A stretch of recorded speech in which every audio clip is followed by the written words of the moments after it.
जय श्री राम। जय श्री कृष्ण। मैं हिंदू एकता समिति से विपिन सिंह आज आप लोगों के सामने एक समिति का ऐसा विषय लेकर के आया हूं और आप लोगों तक पहुंचाने का एक प्रयास भी है ये। और मैं स्वयं और हमारे जो भी कार्यकर्ता हैं, जो भी हमारे पदाधिकारी हैं, अपने अपने क्षेत्र से आप लोगों तक पहुंचने की कोशिश करेंगे और उम्मीद करता हूं कि आप लोग भी इसमें बढ़ चढ़ करके हिस्सा लेंगे। तो मैं आपको बताना चाहता हूं कि हिंदू एकता समिति हिंदुत्व के लिए अपने पूरे देश में एक जागरूकता अभियान चला रही है, जिसमें हमने कुछ बिंदुओं पर ध्यान अपना केंद्रित किया है जो आज के समय में बहुत ही जरूरी है। और वो पहला बिंदु है हमारे हिंदू समाज से जात पात का भेदभाव मिटाना।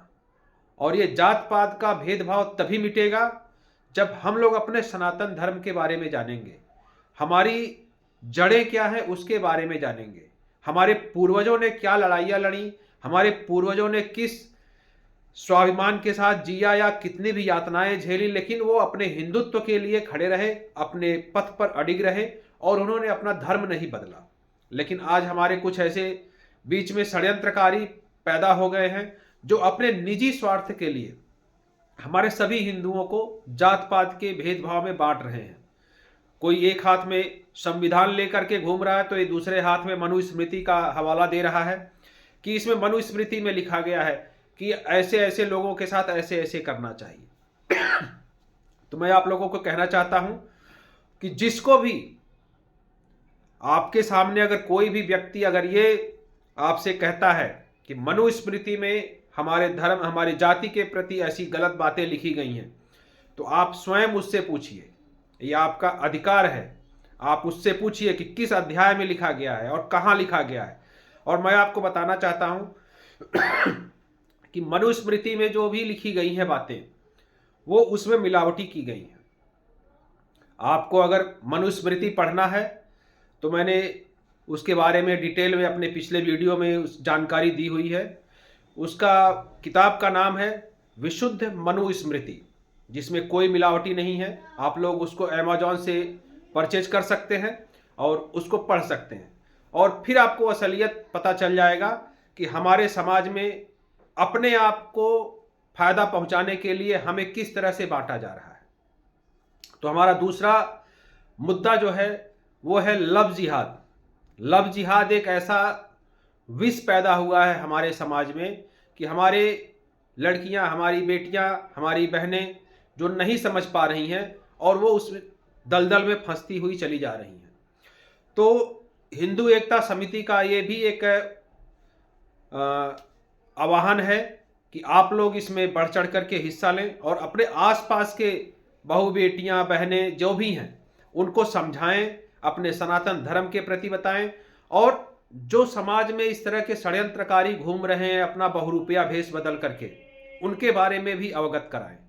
हमारा धर्म सबसे प्राचीन धर्म है, इसके बारे में बताएं और इसमें क्या क्या होता है, कैसे होता है, ये सब चीज़ की जानकारी हम लोग आप तक पहुंच करके और हर हिंदू तक पहुंच करके इसके बारे में हम बताएंगे।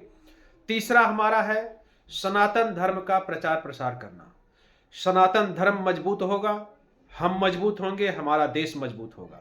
हमारे देश में जो षड्यंत्रकारी आज घूम रहे हैं उन सब का पर्दाफाश करना है और उन्हें ऐसी सबक सिखानी है कि हमारे धर्म के प्रति, हमारे संस्कृति के प्रति या हमारे देश के प्रति कभी भी खड़े होने का उनके सपने में भी विचार ना आए। और सबसे बड़ा जो मुद्दा है हमारा वो है कि हर जिले में, भारत के हर जिले में हिंदू एकता समिति के 500 ऐसे कार्यकर्ता होंगे जो हमारे सनातन धर्म पर, जो आज के डेट में आप देख रहे होंगे कि लोग सबको एक आसान सा विषय मिल गया है कि सनातन धर्म के बारे में कुछ भी बोल दो, हम हिंदू तो कुछ करने वाले नहीं है। क्योंकि हमारे ही बीच के कुछ हिंदू उनके बगल में खड़े होकर के तालियां बजाते हैं और उनका मनोबल बढ़ाते हैं कि नहीं, आप जो कह रहे हैं वही सही है। वो अपना भविष्य अंधकार कर रहे हैं। वो ये नहीं समझते हैं कि जो आज आदमी एक मुंह से बोल रहा है वो हमारे लिए कल को गड्ढा खोदेगा। आप इसकी जीती जागती तस्वीर बांग्लादेश में देख चुके हैं कि बांग्लादेश में हमारे हिंदू भाइयों के साथ क्या घटनाएं हो रही हैं या क्या घटनाएं घटित हुई हैं। ऐसे बहुत सारे जगह हमारे भारत देश में भी हैं जहां पे हमारे हिंदुओं के प्रति ऐसी घटनाएं हो रही हैं। तो उन लोगों को सबक सिखाने के लिए हम हिंदू एकता समिति की तरफ से आह्वान करते हैं सभी उन नौजवानों का जो हिंदुत्व के लिए, अपने देश के लिए कुछ करना चाहते हैं, आप आगे आएं और हमारे यहाँ सदस्यता लें। सदस्यता ले करके आपको हर तरफ से सुविधा दी जाएगी, प्रशिक्षित किया जाएगा, आपको प्रोटेक्शन दिया जाएगा और आपको जब भी ऐसा लगे कि आपके समाज में हिंदुत्व के प्रति या सनातन धर्म के प्रति अगर कोई कुछ गलत बात कर रहा है तो उसको वहाँ पे मुंह तोड़ जवाब दिया जाए। इसके लिए आप सबको बढ़ चढ़ करके हमारे साथ आना पड़ेगा और इसमें एक भागीदारी अपनी अपनी सबको निश्चित करनी पड़ेगी, तभी जा करके ये लक्ष्य पूरा होगा। क्योंकि लक्ष्य बहुत बड़ा है और हमारे पास समय कम है। समय इसलिए कम है क्योंकि सामने वाले जो लोग हैं उनका एक ही लक्ष्य है और उनका समय निर्धारित है कि हमको इस समय तक इस देश पे ऐसे करना है। तो उनके मनोबल को, उनके लक्ष्य को अगर भेदना है तो हमें एक साथ संगठित होकर के अपने हिंदुत्व के लिए और अपने देश के लिए खड़ा होना पड़ेगा। ये हम सभी सनातनियों का देश है, हमारा ही देश है। इसमें कुछ घुसपैठिए जो घुस आए हैं उनको बाहर करना है और उनके मनोबल को तोड़ना है। ये तभी संभव होगा जब हर सनातनी, हर प्रत्येक सनातनी अपने मन से, अपने दिल से, दिमाग से सिर्फ और सिर्फ हिंदुत्व के लिए और देश के लिए सोचेगा। हम कह रहे हैं कि आप किसी भी राजनीतिक पार्टी का सपोर्ट करिए, हमें कोई परहेज नहीं है। राजनीति करिए, राजनीति देश के नाम पे करिए, लेकिन धर्म के नाम पे राजनीति जिस दिन कोई करेगा वो बर्दाश्त नहीं किया जाएगा।